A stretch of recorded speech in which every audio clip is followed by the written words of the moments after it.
La moelle épinière est bien protégée au sein du canal rachidien qui creuse la colonne vertébrale.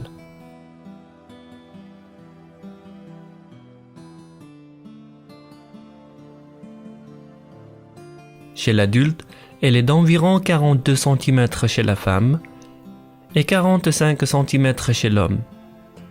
Et elle est à l'origine de tous les nerfs rachidiens qui sont au nombre de 31 paires.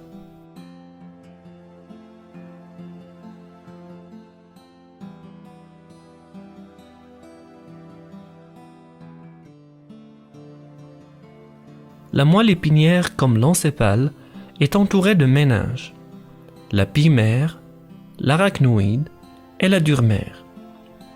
Elle baigne dans du LCR et elle est creusée au centre par un trou rudimentaire, le canal épendymère.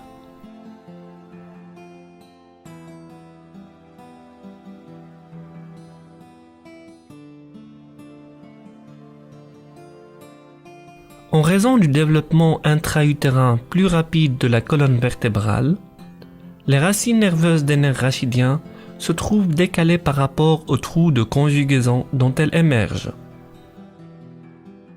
C'est la raison pour laquelle la moelle se termine au niveau de la deuxième vertèbre lombaire, bien qu'elle donne des nerfs allant jusqu'à la cinquième sacrée, voire la première coccygienne.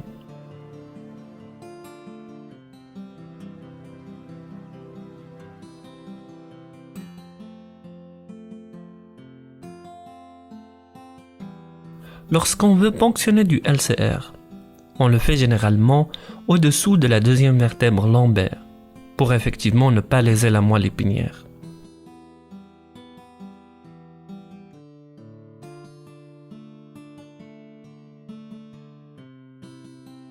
La moelle épinière suit le trajet de la colonne vertébrale. Elle dessine ainsi deux courbures, une cervicale à concavité postérieure en lordose et une dorsolombaire à concavité antérieure en syphose.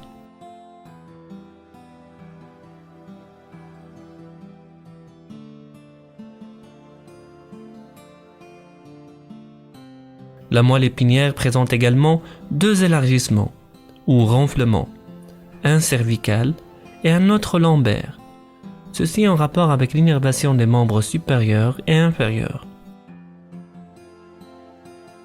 Elle se termine en bas par le cône médulaire, qui donne naissance à la queue de cheval, un amas de racines descendantes lombosacrées.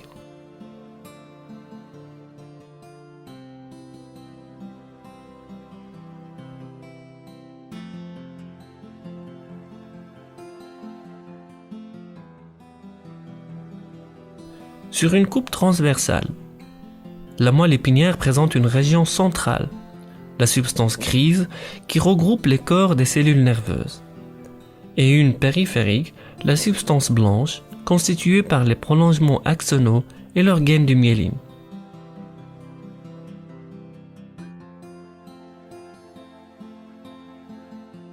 La substance grise prend la forme d'un papillon, avec deux cornes antérieures abritant les corps des motoneurones et deux cornes postérieures qui reçoivent les fibres sensitives.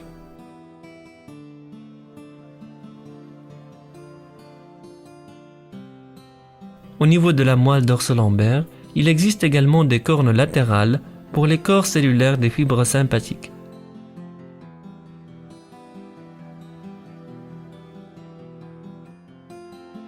La substance blanche est organisée en trois paires de cordons, antérieurs, postérieurs et latéraux.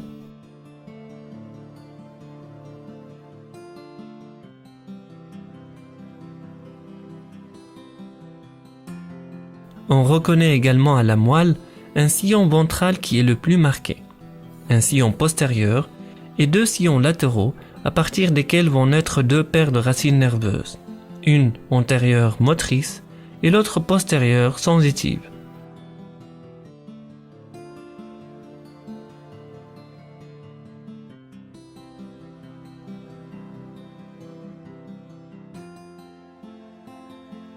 Ces deux racines se réunissent pour former un nerf rachidien de chaque côté.